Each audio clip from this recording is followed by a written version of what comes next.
Before you start watching, please help the channel thrive. Give it a like, hit subscribe, and turn on notifications. Drop a comment if you relate to anything or want to dive into some topics together. Chris. Caroline came up to me and talked some sense into me. She forgave you a long time ago because she knew you had a real good heart and you were influenced by others. You were stupid. And although you did do wrong, you accepted it and you reformed and repented. You suffered, Chris, and you still are right now for the mistakes that you made in the past. And as a human, well, werewolf. You deserve a second chance, and that's what I'm giving you right now. You were young and foolish, but I can see that you love Caroline a lot. But Chris, I swear to God, if you ever, and I mean ever, hide anything from me, I'll chop off your balls and sew them onto your forehead. Are we clear here? She asked with amusement gleaming in her eyes, probably because of that horrified expression on my face. I don't know why I didn't tell Issa about Caroline. Maybe because I was ashamed of myself for my past deeds. Maybe because I couldn't bear to tell her how bad of a person I truly was. I don't know, but now what I do know is that I regret not telling her, with every fibre of my body. Why, yes, I choked. I'm glad we've cleared that out. Me too, baby, me too. I've missed you so damn much, and not seeing you, talking to you, or kissing those soft pink lips of yours. I've missed it too much. Don't you ever leave me like that again. Nope, you're stuck with me for the rest of our lives. She grinned, showing a row of perfectly straight white teeth. Good, I whispered before planting my lips onto hers. I groaned. I missed her lips so much. Without any hesitation, our lips met. Her soft yet firm lips molted perfectly over mine. Her lips moved softly, sending those familiar sparks I got every time we kissed. Her arms snaked around mine as I gripped her waist firmly, though not hard enough to hurt her. The taste of her lips was mesmerizing, sweet with a hint of mango. Delicious. They moved in perfect rhythm, though neither of us deepened the kiss. We pulled away, but still rested our forehead against each other's. I missed you, Chris, she whispered, before kissing my lips so lightly that I could barely feel those tingles. God, I love you, Isabel. I love you so freaking much, I groaned against her lips. It's a good thing the feelings are mutual then, huh? She grinned. Just as I was about to plant my lips onto hers once again, she pulled away with a mischievous smile. Nua, big boy. First, you're going to get dressed and call your sister up and spend some quality brotherly time with her. And don't you dare start mourning about your mum again, because how do you think she would feel if she could see you, her strong-willed son, right now crying over her? She'd be disappointed, so get yourself together, Chris Forrest, and go spend some quality time with your baby sister who truly cares about you and has been trying to be strong for you and her twins. Be the good brother that you are, you jackass. I stared at her, stunned. She is so freaking hot. I love you so much, Isabel. I wouldn't know what I would have done without you. It was true. I wouldn't know what to have done without her. She eased the pain for me when Caroline wasn't here. She pulled me from those pits of darkness I was in. And she made me happy every single day. I love you too, baby. Now hurry up and get going so you can come home earlier. By the way, I have a surprise for you, she whispered the last part seductively in my ear, making me groan. It took the last bit of will I had in me not to take her there. You're killing me, I called out as she left the room, with my eyes stuck on her sexy ass. Hearing her chuckle, I smiled and walked to my closet, picking out a random pair of jeans and a top before getting dressed. I quickly grabbed my phone, calling Caroline. Hey Chris, what's up? She answered after 3 rings.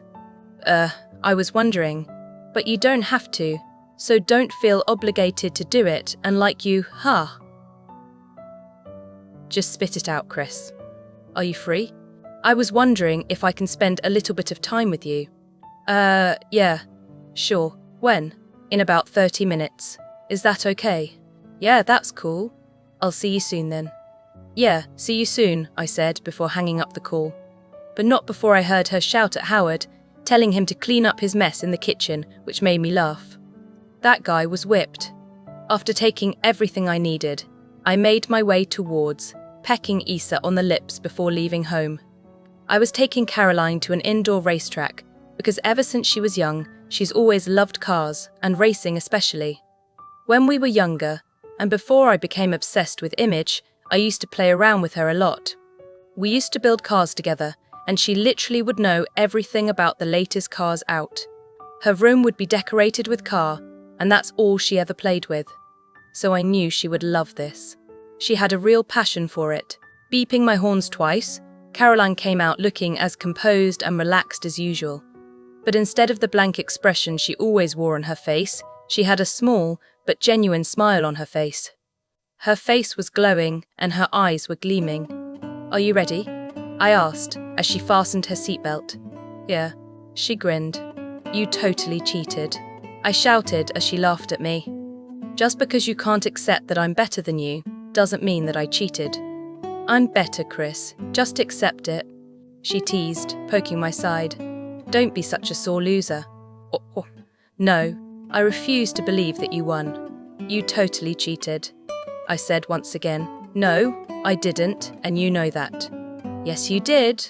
"You know that," I said, ruffling her hair. "Oh Lord, if looks could kill." "Not the hair," she enunciated every word with a glare of hers.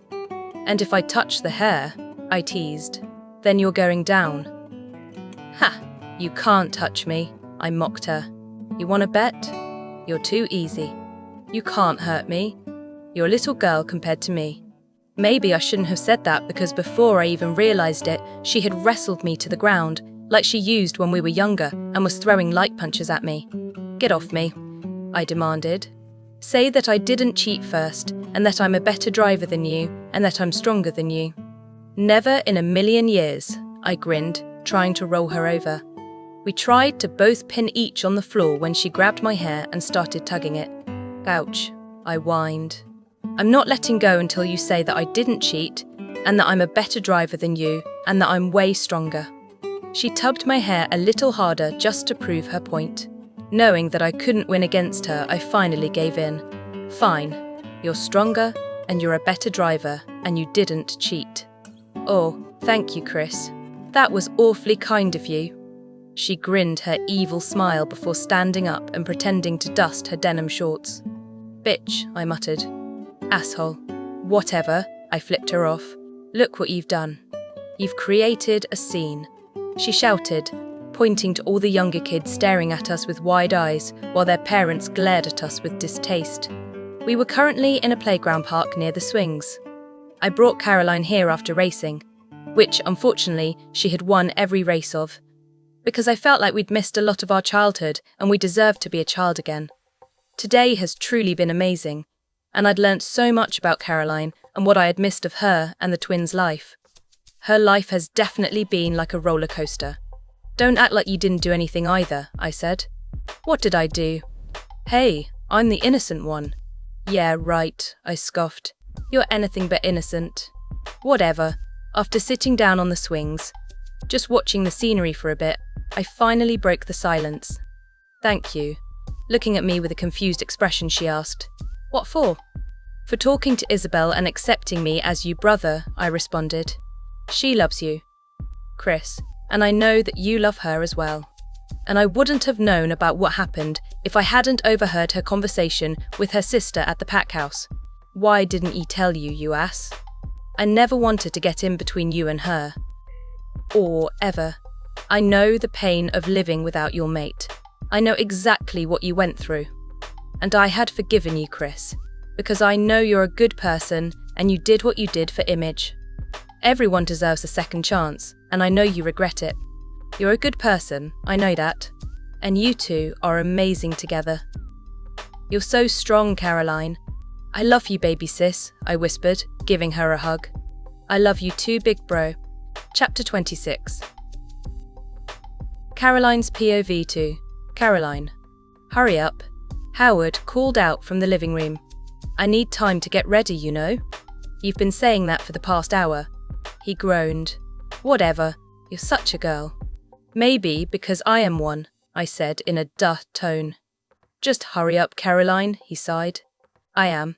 He didn't reply, but I could imagine him rolling his eyes at me. Howard and I have been getting closer and closer every day. We're not officially a couple yet, but we're taking things slow.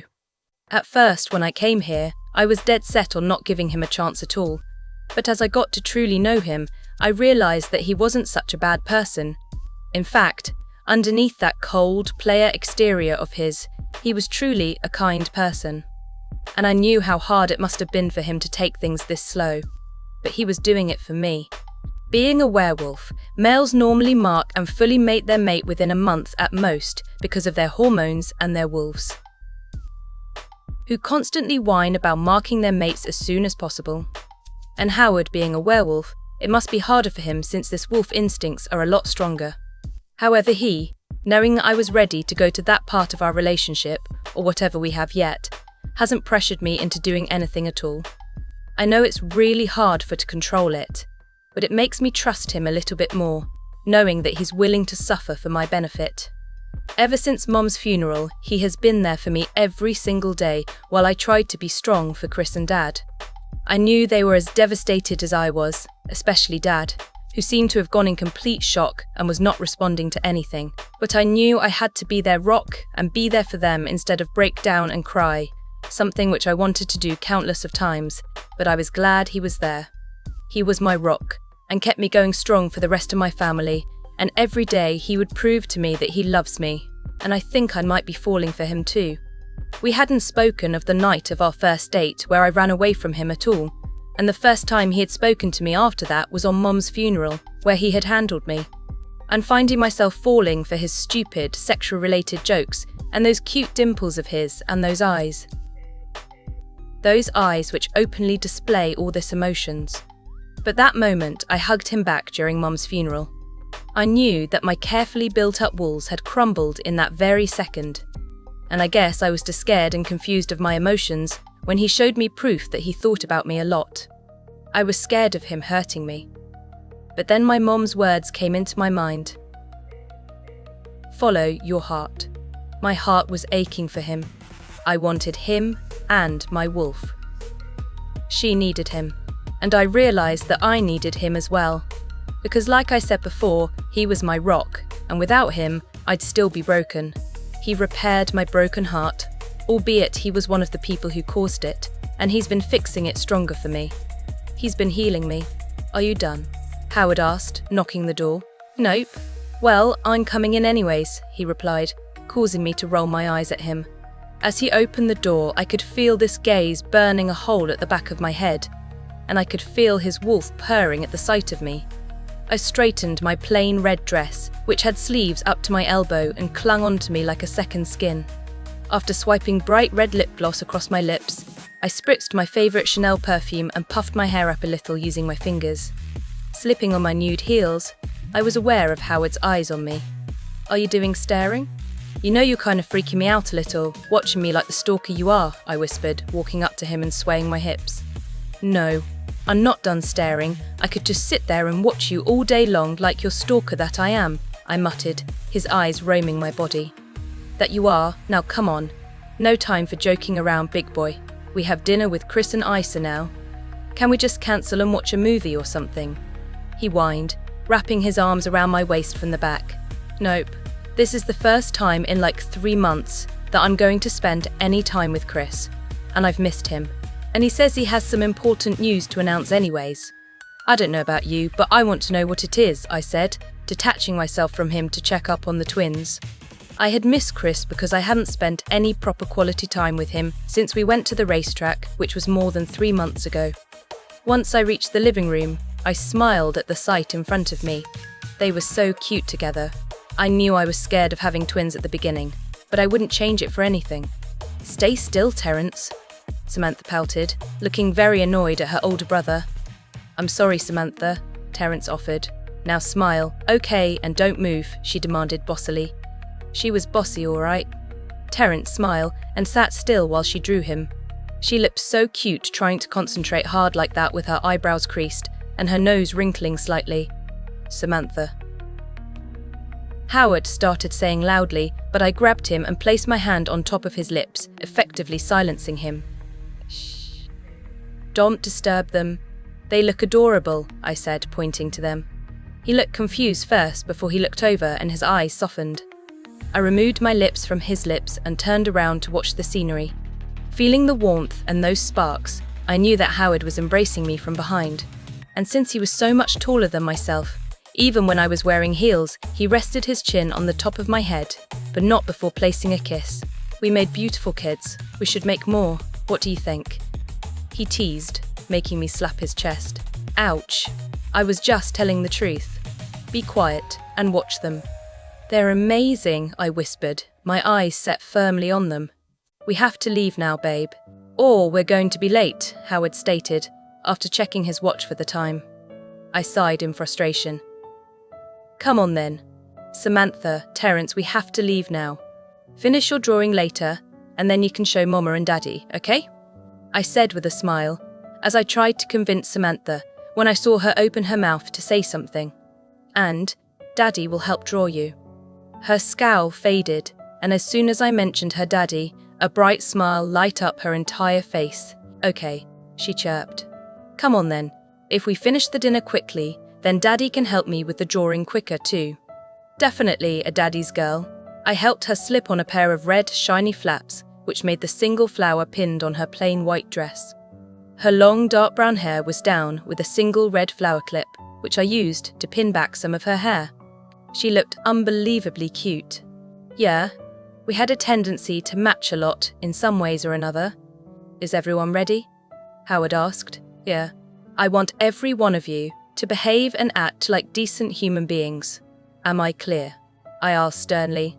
Yes, Mama, Samantha, Terence and Howard said at the same time, rolling their eyes. Good, now come on. As soon as we entered the restaurant, the host's eyes snapped to us. Or shall I say Howard, before she studied him from top to bottom lustfully.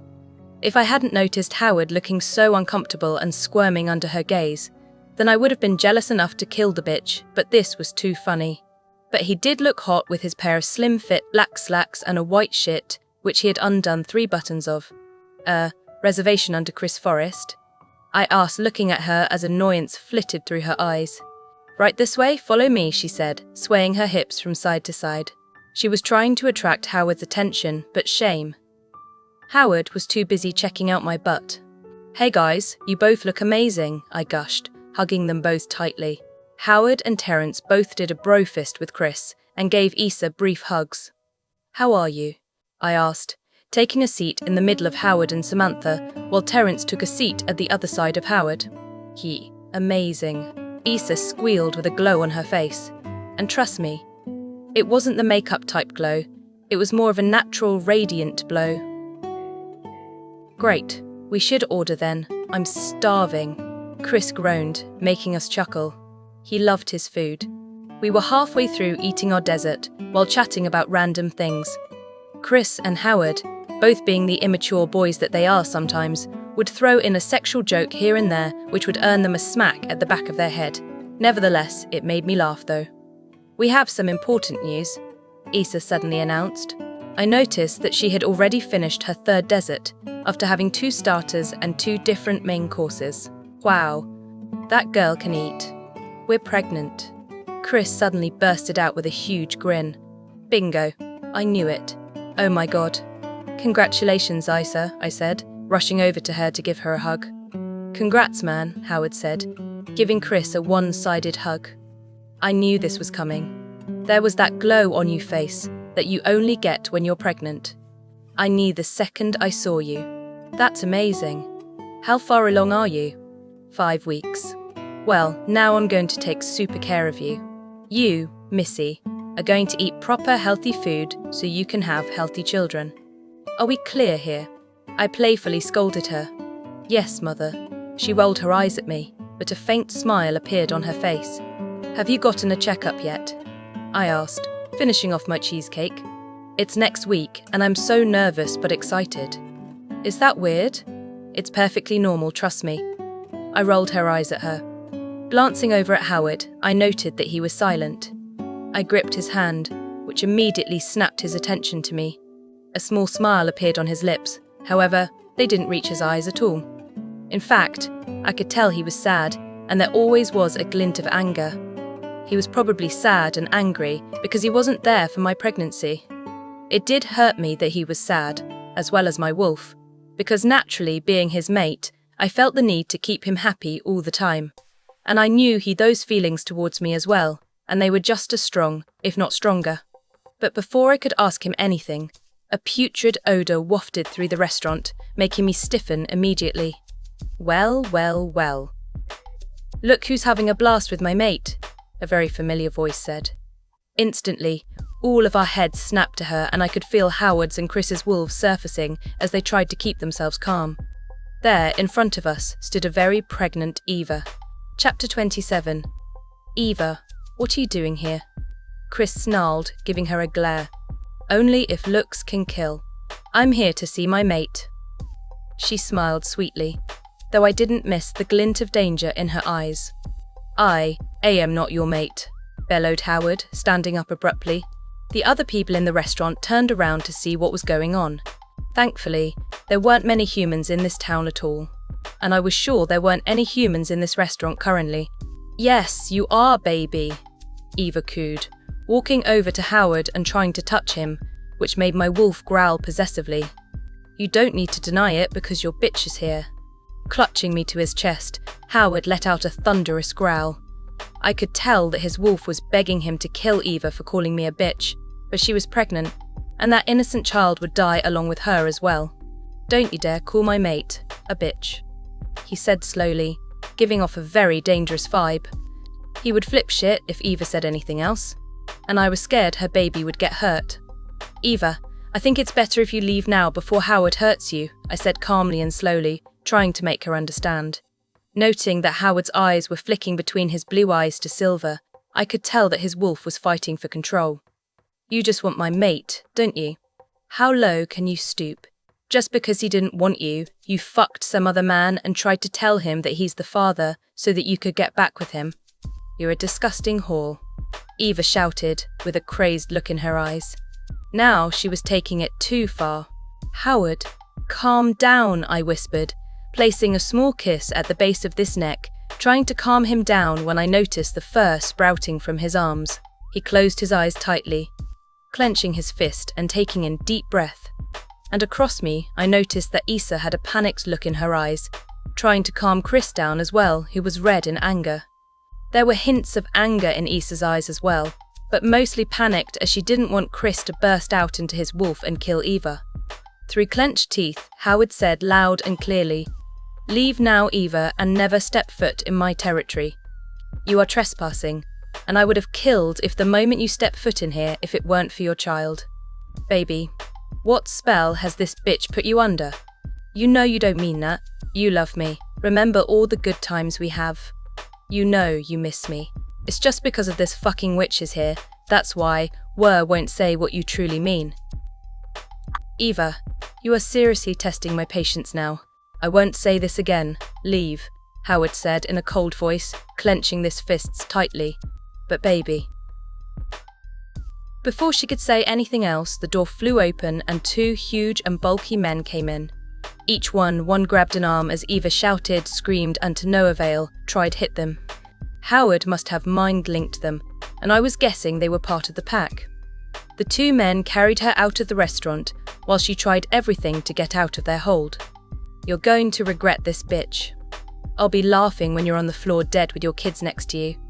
I'll have Howard just you watch," she threatened, her eyes turning darker as she grew angrier. "I'll kill you and your bastards as well. Max my words." Now that made my stomach churn as my hands grew clammy. I was scared. Scared because of my children's lives. Scared because Eva's words were still playing through my head. Scared because I heard the truth in her words. This wasn't just a harmless threat. Holding me tightly, Howard kissed my head. "I won't let anything happen to you or the twins.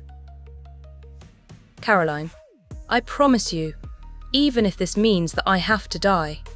With wide, dazed eyes, I dropped to my seat, feeling my heart racing. So many scary thoughts ran through my head. What if she got hold of them?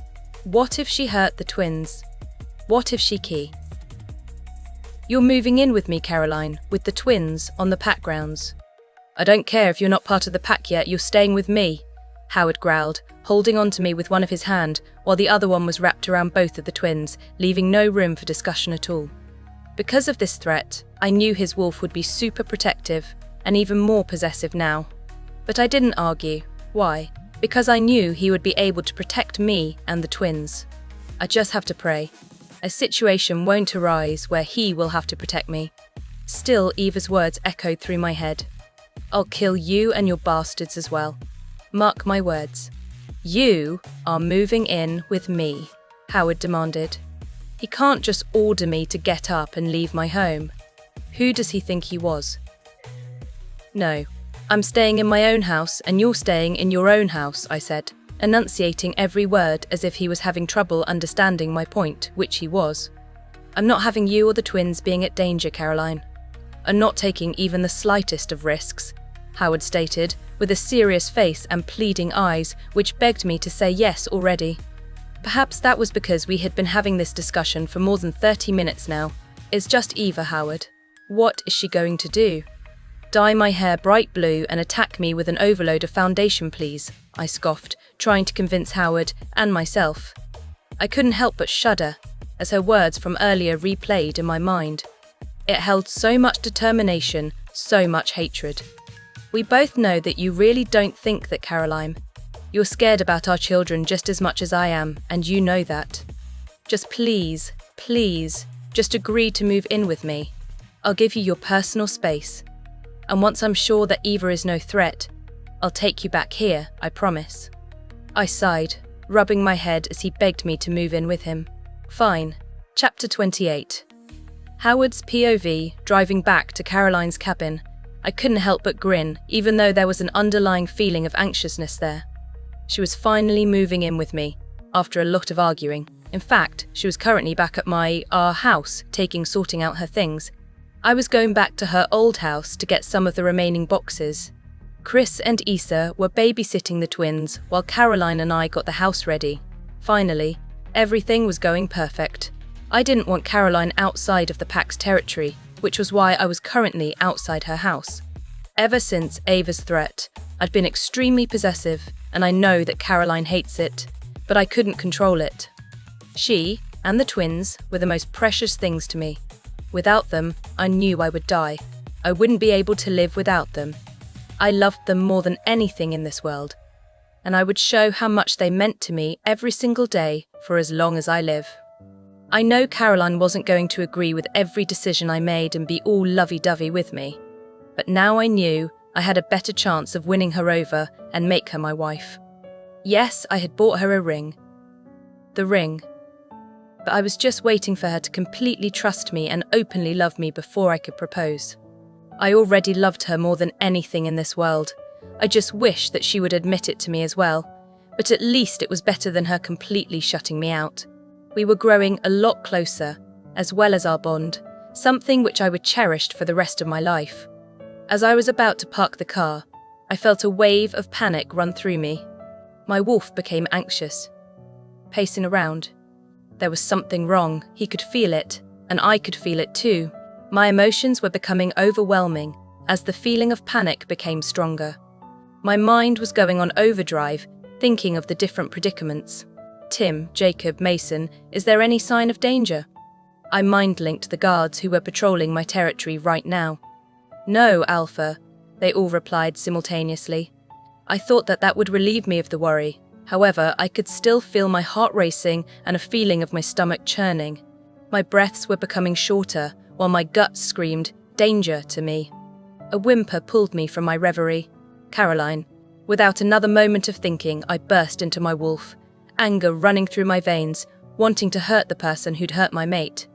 Sprinting through the forest near Caroline's house, I pushed my legs faster, trying to get to our house as quickly as I could. Within miles of the house, I could smell the rancid odour, which nearly choked me. It was the fact that there were several unfamiliar and grotesque scents that angered me further, causing me to push my legs even harder. Rogues. My wolf was growing thirsty for their blood.